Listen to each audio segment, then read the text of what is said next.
Welcome to the Sideline Report. I'm Marvin Jackson. Washington lost to Seattle 27-17. And joining me this evening to discuss that game and more are Donna Hopkins, who filled in for me so well last week, and Barry Bad News Barnes, who has said he is going to bring it tonight. What did you all see in that game Monday night? You know, first of all, Ron Clark said something important. We have to get better, we have to get better, we have to get better. And that's the main thing. This team has to get better. I mean, the thing that I saw that stood out is that Russell Wilson knows how to extend the plays and make things happen. I mean, some good things happened for Washington in that game, but not good enough. I mean, you got to get to the point where you win games. That's what it all comes down to. And the fact that they did not run the football. I mean, they've got away from that, and that's the key thing. Offensive line, got to get better. Columbus, I hate to call him out, but he is not getting it done among other players. Yeah. What about you, Bear? Well, it all starts with discipline. This team defensively is not disciplined at all. If you see Russell Wilson come out and do a bootleg, and you saw what he was able to do, and to say that you wasn't expected him to do it, although he has shown in the past that he have done it, although he doesn't do it all the time. But after you see him do it 2 times, this is where the disciplinary part is supposed to come in at. If you know it's going to happen, you have to be in position and monitor anytime anything that may happen. You have to be ready for it at all times. This team lacks discipline defensively, and when Donna said about with the running game, coming into this season, Alfred Morris was actually had the second highest total rushing yards for the past 2 years, right next to Adrian Peterson. And you're going to totally take him out of the game by not running the ball. You still was in this game because clearly Seattle was rusty. They had a lot of mental errors when they breakdowns with with their holding, false starts and things like that. So they were like a gift to Washington. Right. And when you had that opportunity, you were not out of the game. Establish that run. You had the second best for the last 2 years, running back in the backfield. If you don't use him, you're wasting your time. Well, how do you establish the run when you can't block, though? Well, you can't do this. These guys, and you know, Seattle has the lowest yards per carry on defense. Yeah, I understand that with Seattle. Seattle's a tough team to run against, but this is something that has started since the beginning part of the season.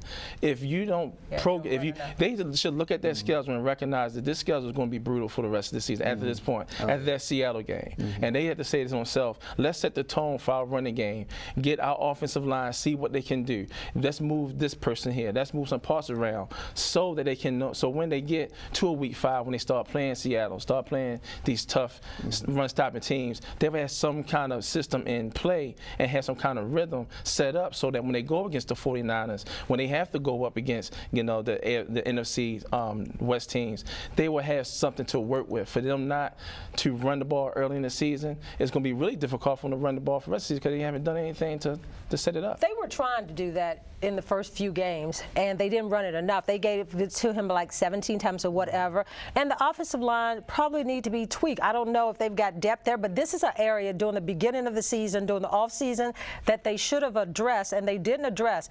We were talking about that when you look at the Dallas, when you look at the Giants and some of those other teams, you build a team with your line play first, your offensive line, your defensive line. But I'm going to jump on him about the defense a little bit because the defense is not bad. To hold Seattle to 27 points, although Seattle gave them 3 touchdowns and they took them back, but still the defense, it's some good areas there as far as when you get the Barry Cofields back and Hatchard and all of those guys back on the line.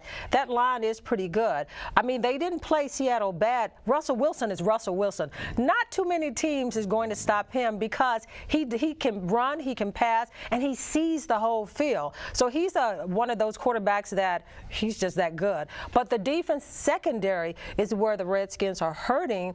It's not so much the front, but the front has to they've got to get more pressure up front to help that secondary out. But I thought the offense did a pretty good job because Kirk Cousins started to make some things happen. But until you get some balance between the run and the pass game, they're going to be hurting there. But I'm still saying that it's the offensive line. How was the coaching, though, the other night? Because I'm just wondering, did Haslett have the right defenses in there to contain Russell? Because some teams actually, that's what they go in there prepared to stop Russell. Watching that game was like playing Tecmo Bowl. Okay. That if you get Chicago Bears, I know I'm aging myself here, but if you just run Walter Payton, run the sideline, and you always pick up first down and score a touchdown, it was like watching that game. And for that defense, and Donna said the defense didn't play that well, you take 21 points off the board, okay, you're still going to be in the game.